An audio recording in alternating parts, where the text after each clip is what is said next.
Good morning and welcome back to Educating the Modern. Today what I'm going to talk to you guys about are the myths concerning seasoning your cast iron.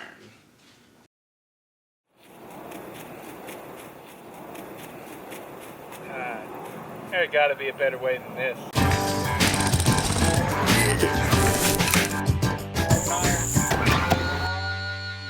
Very nice.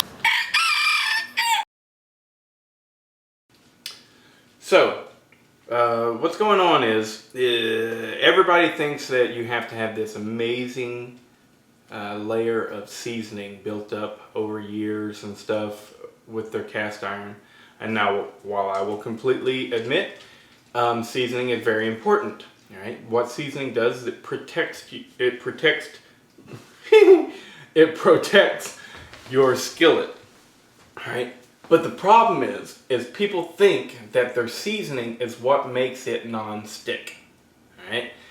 It doesn't. All your seasoning does is protects the skillet. So whenever you cook it and then you clean it with water or whatever, it doesn't so easily rust. Now if I was to take a completely bare cast iron skillet and I used it and then I washed it in water, soap, whatever, immediately dried it off really good and then oiled it, and I did that every time, my pan would last forever. It'd be fine, no problem. But in order to not have to be so rigorous with that, the seasoning is important. I'm not going to lie to you. However, it does not make the pan non-stick. Right? And with you guys out there that have the Lodge, I can't say it enough, the regular modern day Lodge cookware and all of the Chinese, made in China or made in, I don't care where it's made, if it is bumpy on the inside, if you can literally feel the bumps, it is trash. You need to either polish it and get rid of those bumps or throw it into the recycling bin. Okay? And sorry, I didn't mean to hurt your feelings there, but all that stuff, I see it.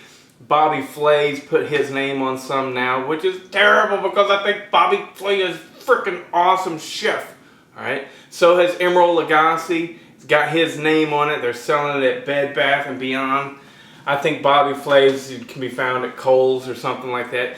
It's total trash. It's some of the worst cast iron I've ever seen in my life. And Lodge, modern Lodge that is, that comes all bumpy like that, and it's pre-seasoned,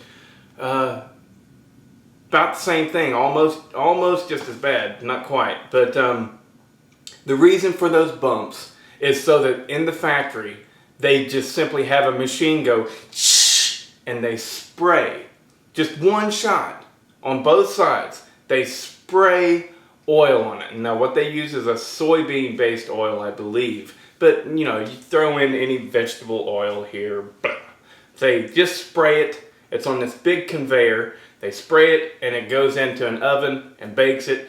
Boom. They have one very thick, very quick, very easily accomplished on a large scale method of seasoning. And that's why all of the cast iron that you're seeing right now is bumpy, so that it will hold that seasoning, because we are lazy and they figured that out, that in order to sell cast iron skillets, they have to be able to say, it's pre-seasoned. Well, here's the deal with seasoning.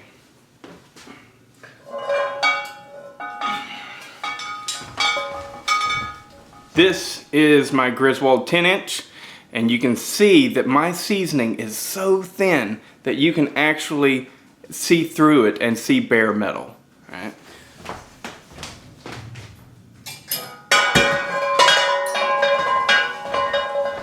Same thing with this one. Well, you can't really see. But the point is the seasoning does not make it non-stick. And I find that whenever you're cooking, and let's say you make a little mistake and you get your pan too hot and the seasoning starts to flake up, and it kind of ruins everything. So I prefer to run extremely thin on my seasoning. The only thing that your seasoning does is protect it from the elements that will cause it to rust. All right? If you think that it actually makes your pan non-stick, then what you have probably is a pan that wasn't any good to begin with and bumpy. So anyways, that's the myth of seasoning. It's pretty simple. You simply don't need it on a skillet. Look at this video clip right here, and you will see that I have a completely bare, non-seasoned skillet. Metal is shiny and showing, and I'm flipping an egg in it. Your seasoning doesn't make your cast iron non-stick at all. What makes it non-stick is a smooth surface. And everything's going to stick a little bit. So, but anyways, don't think that you need years of build-up. You don't. All you need is a quick run in the oven, and here's a link to how I season my skillets, and go from there. You're welcome.